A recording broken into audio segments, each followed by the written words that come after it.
contribution to strengthen democracy, security, and local governance. And Central Bank of Nigeria imposes 5 million naira fine on illegal agent banking activities. Good afternoon. My name is Ebere Ainda, and you're welcome to the news at 3 today on Rstv. Do you love and care about Rivers State and her peace? Let's build and take her to greater heights. This is a task we must all accomplish. And now the news.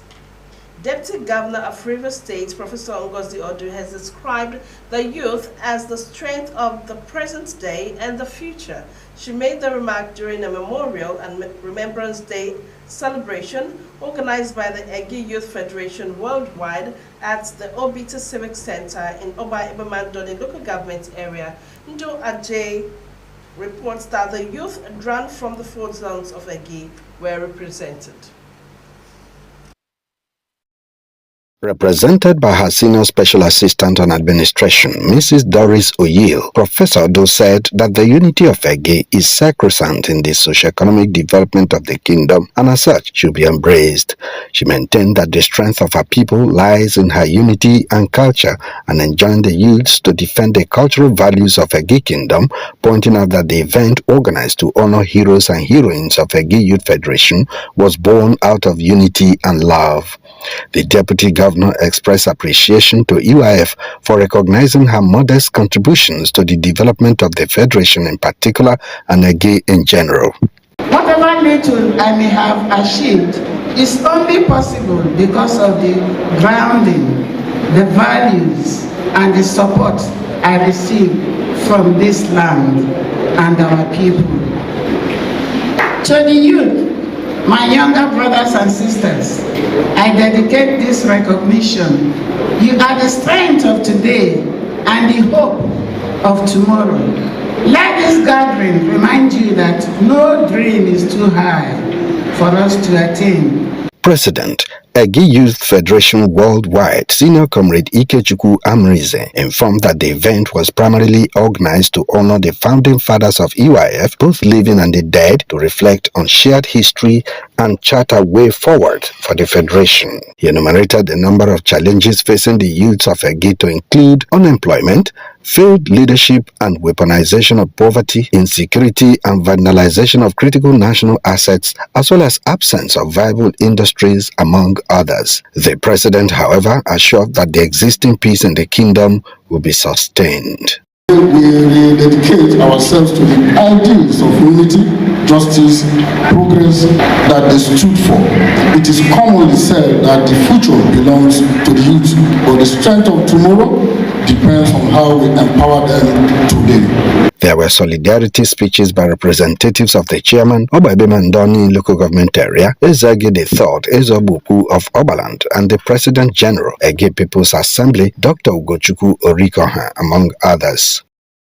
Presentation of Youth Icon Leadership Award, Humanitarian Service Award, Excellence in Community Service Award, and Excellence in Leadership and Governance Award were presented to deserving leaders, among whom are Chief Oris Onyere, Dr. Andrew A. Igwe, and High Chief DK Hobson DK. How would you describe the award presented to you? I believe that for every award, there is a reason behind it, and when you are awarded, what they are telling you is to do those things that you did that earn you that recognition. For those things we have done to earn this award, we will stop.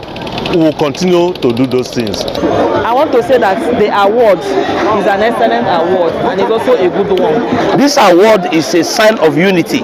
This award is a sign of peace. And we will be happy to see the people that benefited to grow in the future and become future leaders. The program featured lecture with the theme The Role of Youth in Preserving Our Heritage and Unity by Professor Ugochukwu Age, while Pupobu Junior Cultural Group was on hand to entertain guests. A minute silence was observed in honor of the fallen heroes. Ndun Ajie, Rstv News.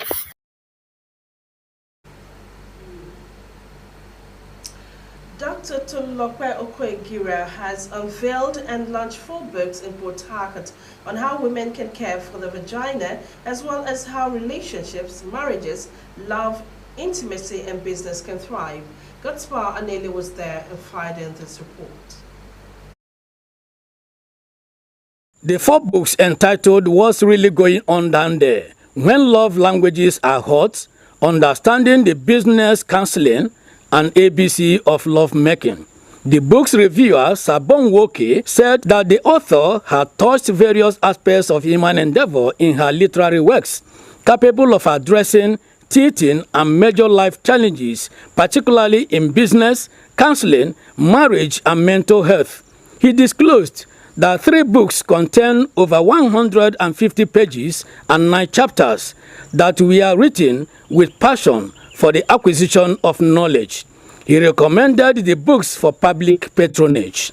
The book has a lot of advantages. One issue that is very paramount in the book is that he tries to build our minds, the mind of couples and would-be couples, on how to have healthy relationship, how to have healthy body, both for men and women. He also talks about different positioning, different styles, how to make, Chairman of the occasion, Anthony Birabara, said the books have added values to him. He explained that though he married early, frowned at marriage situations in contemporary times, and referred couples encountering challenges in their marriages to the books, and advised the author to take them to the nooks and crannies of the country. Emotional intimacy, mutual understanding and support.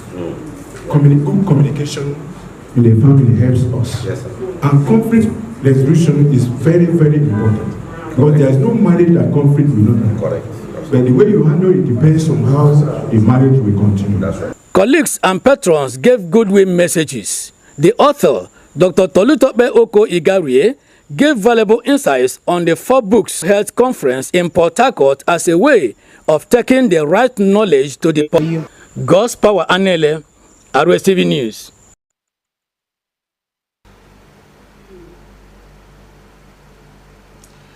Members of the Celestial Church of Christ South Region A, Reverend Bias Estate, Christianity, and to win souls for Christ. God's Power Anele was there. Alan Jones Udofia, who chronicled the history of the church, said that the founder was healings and miracles were performed before his departure 40 years ago, while the vision and mission lived on, which calls for an annual memorial anniversary. The minister charged the faithful to remain strong in faith, love, and unity to sustain the event a huge success. As we celebrate 40 years of our transition, I want us to uphold the tenets, the precepts, and ordinances of the church, given unto us by Jesus Christ our Lord.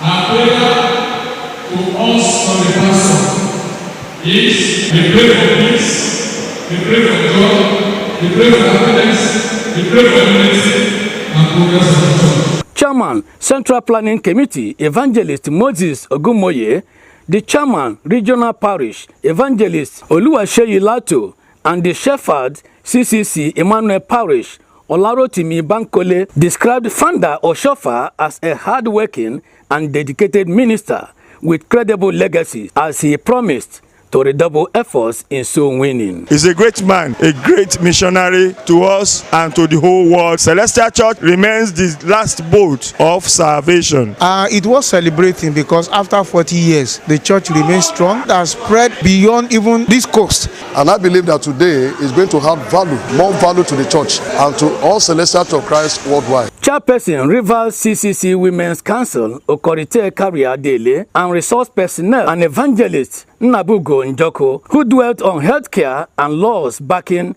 the church's establishment, shed more light about the founder. We are telling members that they should be suffer. And in fact, when the church was founded, so many years ago, we can see that a lot of people have been converted. Port Harcourt only, we have more than 250 parishes. Cultural performances from various ethnic groups from Nigeria and foreign countries, paper presentations and prayers added color to the anniversary celebrations. God's Power Anele, Rstv News.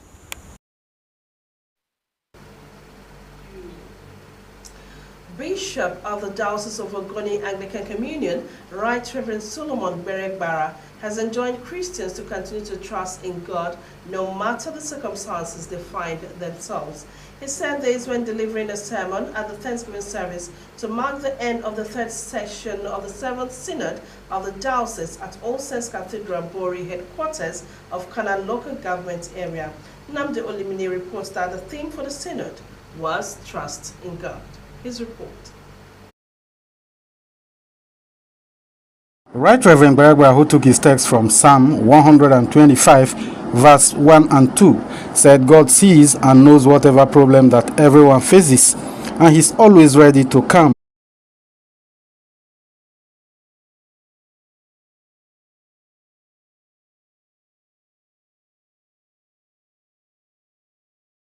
Attract development to the area.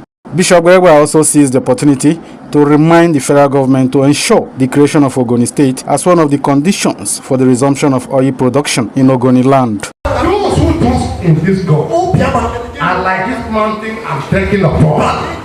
But which cannot be moved. It does be moved by what you are hearing. What you are hearing, tell me what bad news. The bad things. All that changes not can take all those things.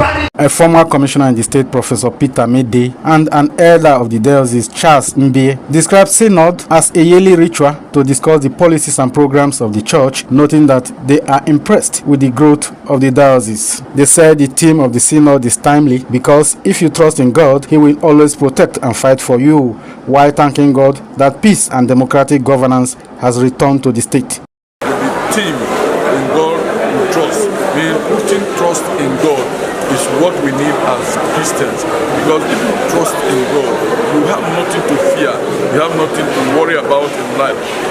The take-home is a blessing on the world. Put your trust in God and God only. Choir administration, praise and worship, and Synod Thanksgiving were some highlights of the event.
Namdi Olimini, Rstv News.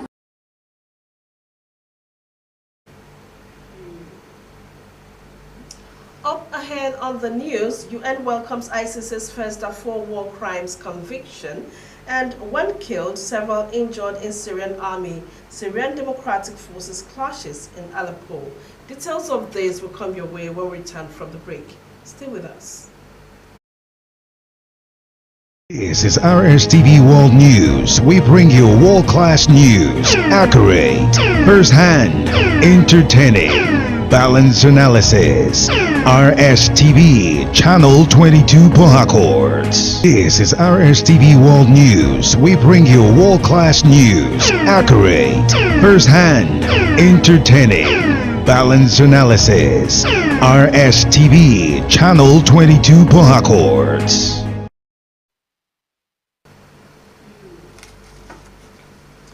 You're welcome back, and now the rest of the news. A young adult, Anaboso Leonard, is battling a severe health condition identified as basal cell carcinoma, a type of skin cancer that has subjected him to excruciating pain and financial hardship. Once full of life and energy, Leonard now seeks public support to overcome this daunting health challenge. Our correspondent Gaspar Anele reports that Leonard was known as a hard-working young man and a DJ who provided for his family Friends described him as cheerful, humorous, and philanthropic individual whose positive spirit touched many lives. I've spent all I have on this. It was too big before. I've gone through chemo for over 8 courses before it came down like this. And throughout the chemo, it was not 1 naira. I spent a lot. I have spent everything I have just begging for your mercy.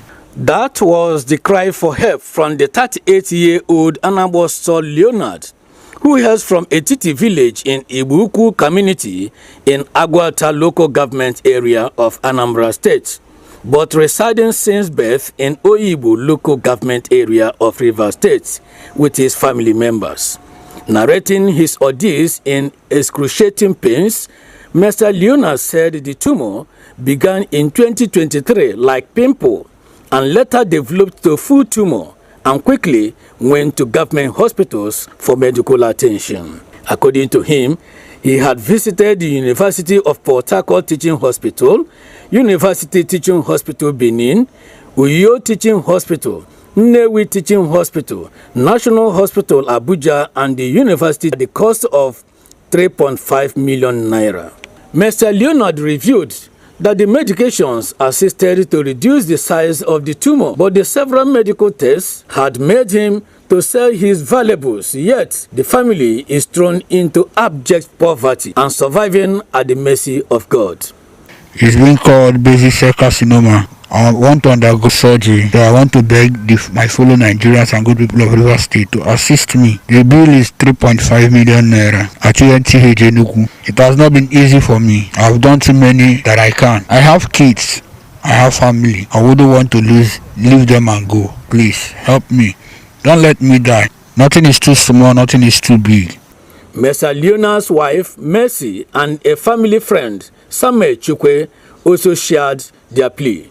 My children had not been going to school anymore because of my husband's condition. There is no food that I've been sick through when my husband is sick. So I want Nigerians to help him by providing the money for the surgery. Because of these ailments, he has gone through chemo. He was a young man who was doing well, had a car. Today as we speak, everything is gone. The family cannot feed. The wife is begging. The children are begging to feed. For your kind donation, please use Access Bank with the account number 1525581085. Account name Anabosto Leonard, or call the phone number 0806 594 5942 as God rewards a cheerful giver. Pressure has continued to mount on President Bola Tinubu to break his silence on the forgery case against the Minister of Innovation, Science and Technology, Chief Uche at the University of Nigeria, Nsukka UNN, and the National Youth Service Corps, NYSC, disowned the academic and service certificate he presented during his Senate screening in 2023. But the minister refuted allegations of certificate forgery against him, alleging that it was politically motivated and well-crafted by a governor to tarnish his reputation ahead of the 2027 governorship election in Enugu State. The alleged forgery gained national attention after UNN, in a letter dated October 2, 2025, stated that it did not issue the Bachelor of Science BSc degree certificate in biochemistry and microbiology, which the minister claimed to have obtained in July 1985. The letter by the Vice Chancellor, Professor Simon Otuaya, explained that while Anaje was admitted into the university in 1981 to study biochemistry and microbiology, he did not complete the program and therefore could not have been issued a graduation certificate. President of the Senate, Godswill Akpabio, has addressed the growing demand for state policing, clarifying that it should not be viewed as rebellion.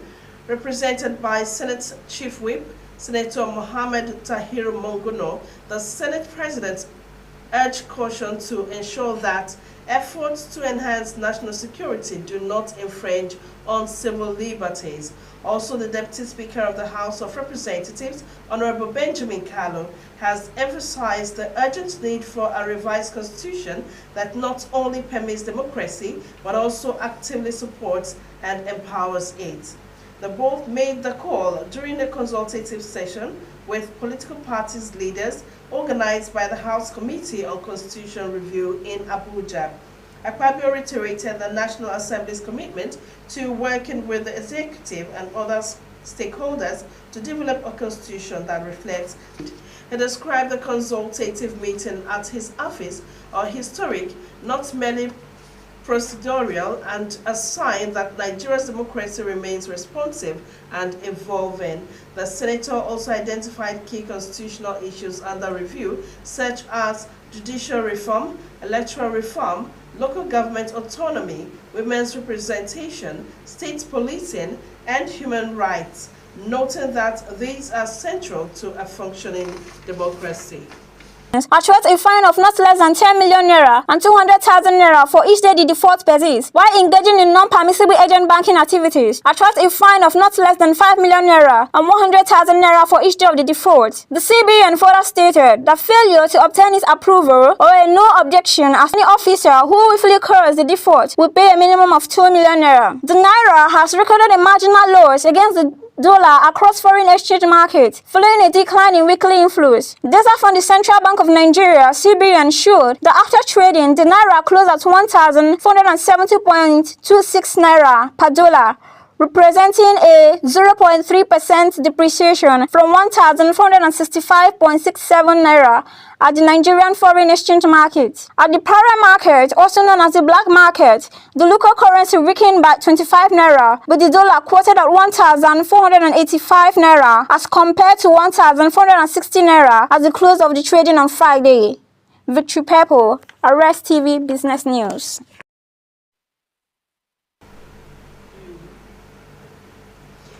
And now on the foreign scene, a United Nations human rights official has welcomed the International Criminal Court ICC's first conviction as a suspect over atrocities in Darfur. The ICC convicted Ali Mohammed Ali Abdurrahman, also known as Ali Kashaib, who played a leading role in a campaign of atrocities committed in the Sudanese region more than 20 years ago, including ordering mass executions and bludgeoning 2 prisoners to death with an axe. Ruth Friday has details. The 3-judge panel ruled that the atrocities, including mass murder and rapes, were part of a government's plan to snuff out a rebellion there. A spokesperson for the Office of the On-High Commissioner for Human Rights, OHCHR, CF Magangu, says the convictions by a trial chamber of the International Criminal Court represents an important acknowledgement of the enormous suffering endured by the victims of these heinous crimes, as well as a first measure of long overdue redress for them and their loved ones. ABD Araman was convicted of crimes for leading Janjaweed militia forces in Darfur that went on a campaign of killing and destruction in 2003 to 2004. He was transferred to ICC custody in 2020 after surrendering in Central African Republic and has pleaded innocent to charges of war crimes and crimes against humanity when his trial opened in April 2022 and argued he was not a person known as Ali Kushab. The judges rejected that offense, saying he even identified himself by his name and nickname in a video when he surrendered. The Syrian army and the United States-backed Syrian Democratic Forces (SDF) has reportedly called a truce in 2 areas of Aleppo city after a member of the Syrian security forces was killed in an SDF attack on a checkpoint in the city. The state-run Syrian Arab News Agency that 3 members of Syria's internal security forces and several civilians were also injured in the SDF attacks on checkpoints in the Sheikh Maksud and Al-Ashrafei neighborhoods in northern city of Aleppo. According to the reports, fighters fired mortar shells and heavy machine guns in the clashes where SDF snipers had taken up positions on rooftops in the neighborhoods. The reports also disclosed that the clashes erupted after the Syrian Ministry of Defense said that recent maneuvers by its forces along several front lines with the Kurdish-led SDF in the northeast of the country were not new operations but part of a planned redeployment. Friday Ruth, Rstv Foreign News.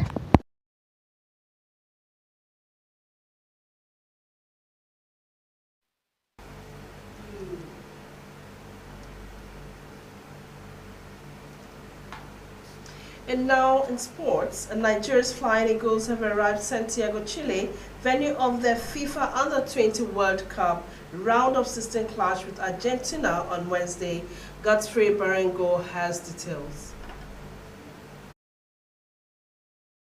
The Flying Eagles' arrival was confirmed by the Nigerian Football Federation (NFF) in a post on their X handle. Coach Aliyu Zabairu's side finished third in the Group F after they held Colombia to a 1-1 draw in their final preliminary stage encounter on Monday. A late penalty converted by Captain Daniel Mahi helped Nigeria rescue a point and also finish Bas, one of the best third-place teams. Nigeria's Flamingos will face New Zealand and Paraguay in friendlies ahead of the 2025 FIFA Under-17 Women's World Cup. The West African will fall out against New Zealand in the first friendly on Friday, 10th of October. Bankole Oluwukere's side will do battle with Paraguay in the second friendly 4 days later. The Flamingos will move to the FIFA hotel in Rabat after the friendly with Paraguay. Liverpool's legend Michael Owen has raised doubts about the England 2026 World Cup prospects under Three Lions manager Thomas Tuchel amid age concern and climate worries. In a chat with newsmen, the former England international emphasizes that several senior figures, including Harry Kane, may not be at peak levels by next summer, and he questions whether the team